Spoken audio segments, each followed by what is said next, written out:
नमस्कार. कल्पनाज रेसिपीमध्ये आपल्या सर्वांचं स्वागत आहे. आज आपण पाहणार आहोत शाबू वडा कसा बनवायचा ते. त्यासाठी लागणारं साहित्य 2 वाट्या शाबू भिजवून घेतलेली आहे, 2 बटाटे उकडून घेतले, अर्धी वाटी शेंगदाण्याचं कूट, लाल तिखट, आवडीनुसार कोथिंबीर, जिरा 1 चमचा. चटणीसाठी लागणारे साहित्य 1 वाटी ओलं खोबरं, कोथिंबीर, मिरच्या. या भांड्यात आपण आता 2 वाट्या शाबू भिजवलेली घेतली. आता अर्धी वाटी शेंगदाण्याचं कूट,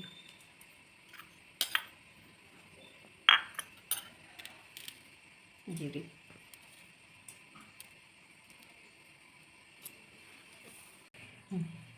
बटाटा पण किसून शाबूत घालायचा. आता आपण यात बटाटा किसून घातला आहे, कोथिंबीर घातल्या. आता लाल तिखट घालायचं, आवडीनुसार आपल्या घालायचं, मीठ,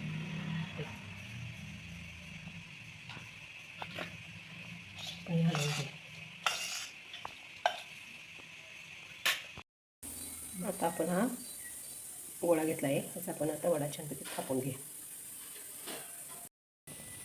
पाण्याचा किंवा तेलाचा हात लावून असं वडे छानपैकी थापून पातळ घ्या. कढईमध्ये तेल गरम करत ठेवलं आहे. तेल आता गरम झाले. आता शाबू वडे आता आपण तळून घेऊया.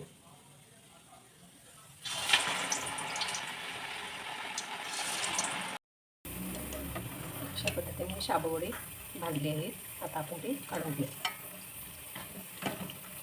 शाबू वडे व खोबऱ्याची चटणी तयार आहे. हे शाबू वडे तुम्ही चटणीबरोबर व दह्यासोबत खाऊ शकता. तुम्ही आता पाहू शकता हे वडे किती छान कुरकुरीत झाले आहेत, खुसखुशीत.